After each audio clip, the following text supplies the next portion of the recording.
At a certain level of success, the conversation changes. The question is no longer how to make money. You already know how to do that. The question becomes, how do you stop productive income from getting trapped inside mediocre structures? How do you take a very strong career, a very strong balance sheet, and place both inside a stronger machine? Because high earners rarely fail from lack of effort. They fail from living too long inside the wrong architecture. This is not a retail presentation. This is a private room conversation about financial design. A private bank does more than hold money. It shapes belief. It makes conventional structure feel intelligent. It makes ordinary leverage feel refined. And once a structure feels respectable, many successful people stop asking whether it is actually efficient. That is where quiet financial underperformance begins. John and Betty are exactly the kind of people institutions prefer: strong income, strong credit, stable behavior. $1 million mortgage does not feel dangerous to them. It feels like proof that they are doing life correctly. Close up on Betty's smile as she sees the approval amount. John exhales with relief and satisfaction. The banker's confident demeanor suggests this is routine for clients of their caliber. The document clearly shows approved, $1 million in elegant typography. The scene captures the moment of validation that successful people experience when institutions confirm their status. And that is exactly why they are useful here. They represent a broader truth. Successful people often confuse social proof with structural superiority. Now remove every distracting variable. No inheritance, no lottery ticket, no fantasy. Just two 40-year-old doctors, same hospital, same income, same broad lifestyle, same intention. Split screen or quick cuts showing both doctors in similar situations, reviewing patient charts, in consultation with colleagues, driving similar luxury vehicles, living in comparable neighborhoods. The visual emphasis is on their identical circumstances and capabilities. Both appear equally competent and successful. Both plan to work very hard for 30 years. Both plan to save and contribute during those 30 working years. Both plan to stop contributions once they reach age 71. A more mature version of both doctors, aged to 71, in comfortable retirement settings. The lighting suggests a hopeful future. Both appear to have the same expectations about their financial security. The scene establishes their shared belief about how their careers should translate into retirement comfort. And both expect that from age 71 forward, their money should finally begin working for them. That is the deal they believe they are making with the future. Dr. John follows the path most successful professionals are conditioned to trust. He puts all $400,000 of annual earnings into the banking system temporarily. Then, over the course of each year, he draws more than 90% of it back out to pay for life, family, housing, travel, taxes, everything. By the time the year settles, he has effectively left about $40,000 behind. That leftover $40,000 is what compounds. Not the entire earning power of the year, not the total cash flow his career produced. Only the smaller amount he agrees to leave parked and tied up. That money compounds at roughly 4% in the bank. Respectable, conservative, predictable, but small relative to the strength of his career. Dr. John is not failing. He is simply using a machine that rewards only what remains behind. Dr. Patel is just as intelligent as Dr. John, just as hardworking, just as ambitious. But he possesses one formative advantage. He was raised by a very successful career life insurance agent. His father provided generously for the family. Yes, with death benefit, but more importantly, with knowledge. From an early age, Dr. Patel learned something most high earners never hear when they are young. There is a profound difference between earning interest on a small leftover balance and participating in a structure designed around total account value. So when Dr. Patel became successful, he He did not look at a mutual life insurance chassis as a retail insurance purchase. He looked at it as financial technology, a liquidity tool, a compounding engine, a machine. Here is the cleanest version of the comparison. Both doctors earn $400,000 a year. Both place the full $400,000 into their institution of choice each year before drawing out roughly 90% to fund life. That detail matters. This is not a comparison between one man who spends and one man who never touches his money. Both spend, both live, both circulate their cash flow. The difference is where the money sits temporarily and what that machine does while it is there. This is the hinge. The doctors are not separated by effort. They are separated by machine design. Dr. John's bank pays interest only on the smaller amount he leaves behind. In this example, that is roughly $40,000 per year. His compounding base is modest because his machine only rewards what he is willing to keep tied up. Dr. Patel's design is very different. He places the full $400,000 per year into a properly structured accumulation design. The professor explains policy loan mechanics with clear, professional diagrams. The presentation emphasizes the sophistication of properly structured policies versus conventional banking relationships. Visual elements support the educational content without being overly complex. In this hypothetical illustration, the account value assumptions continue compounding at 4% annually. And Dr. Patel understands that policy-based loans may be taken from the structure without the rigid amortization schedule people expect from banks, so long as the policy is properly designed and properly managed. He also understands something else. This accumulation policy and his estate planning death benefit policy are not the same thing. He keeps those purposes mentally separate. One policy is for living well. The other is for leaving well.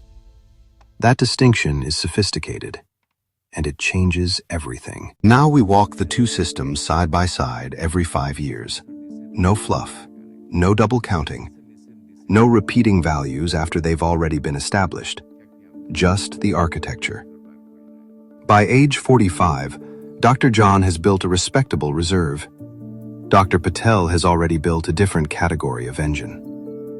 Visual representation of Dr. Patel's ability to access policy loans during the accumulation phase. The presentation emphasizes flexibility and purchasing power during the building years, not just at retirement. And Dr. Patel knows that, under the policy assumptions in this illustration, he may access policy-based tax-advantaged loans early if he wants to, without treating the structure like a fragile museum piece. That means greater purchasing power during the build-up years, not just at retirement. Systematic presentation of each 5-year checkpoint, with clear graphics showing the growing separation between the two approaches. The professor presents each milestone methodically, allowing the dramatic differences to build naturally. Visual elements support the numerical progression without overwhelming the viewer. At age 50, the separation is now visible. Dr. John has done what disciplined savers are told to do. Dr. Patel has done what structural thinkers do. By age 55, Dr. Patel's accumulated growth has already crossed $2 million in this illustration. That is the point where optionality begins changing behavior. And now the machine tells the truth. If Dr. John wants to preserve principal and apply a conventional 4% distribution framework, his account may support about $90,000 per year before taxes. $90,000 per year. That is meaningful. It is respectable. But now ask the adult question. Will $90,000 per year before taxes sustain the $400,000 lifestyle he and his family have been accustomed to for over 30 years? Probably not. So what happens next? More work? More risk? More withdrawals? A lower standard of living? A late life scramble for yield? This is not a criticism of Dr. John. It is the natural result of using a smaller machine. Dr. Patel understands retirement differently. He does not expect to live on a government-sponsored qualified plan as the center of his future. He does not expect required minimum distributions to dictate the rhythm of his life. He is using a different architecture. Clear explanation of how Dr. Patel's policy loan strategy works differently from conventional retirement withdrawals. The presentation emphasizes the strategic nature of his approach, including the separation between his accumulation policy and his legacy policy. He also understands that in this hypothetical design, policy-based loans are not set up like a bank's mandatory amortization schedule. His intention is to enjoy the cash flow while he is alive and let the permanent death benefit inside this accumulation design absorb outstanding policy loans at death, subject to the policy remaining in force. And because he separately owns another permanent policy designed primarily for family legacy, he does not confuse the purpose of the two structures. One is for lifestyle and liquidity. One is for inheritance. Age 71, about $900,000. He could purchase a rental home in cash. Age 72, about $935,000. He could make a major gift to his church and still live comfortably. Age 73, about $975,000. He could support family back in India and still reserve capital for future opportunities. Age 74, about $1,010,000. He could build a serious silver and gold collection or deploy into hard assets. Age 75, about $1,050,000. He could buy Bitcoin and other digital assets without disturbing the base machine. Age 76, about $1,095,000. He could fully fund grandchildren's college accounts. Age 77, about $1,140,000. He could earmark medical school tuition for the next generation. Age 78, about $1,185,000. He could buy new cars for the entire family. Age 79, about $1,230,000. He could purchase a lake home in the woods. Age 80, about $1,280,000. He could buy beachfront property in Florida. Age 81, about $1,330,000. He could donate the full year's amount to cancer research. Age 82, about $1,385,000. He could endow a university program at the school that trained him. Age 83, about $1,440,000. He could buy into a storage business with strong passive cash flow. Age 84, about $1,495,000. He could acquire farmland and build the horse property he always wanted. Age 85, about $1,555,000. He could purchase another house for rental income. Age 86, about $1,620,000. He could pay for 2 major family weddings without strain. Age 87, about $1,685,000. He could keep his aging mother in her home with exceptional private care. Age 88, about $1,750,000. He could fund care for his wife's mother as well. Age 89, about $1,820,000. He could open cash value-oriented policies on grandchildren and extend the architecture another generation. Age 90, about $1,895,000. He could finance a media platform, a family foundation, or another meaningful venture entirely.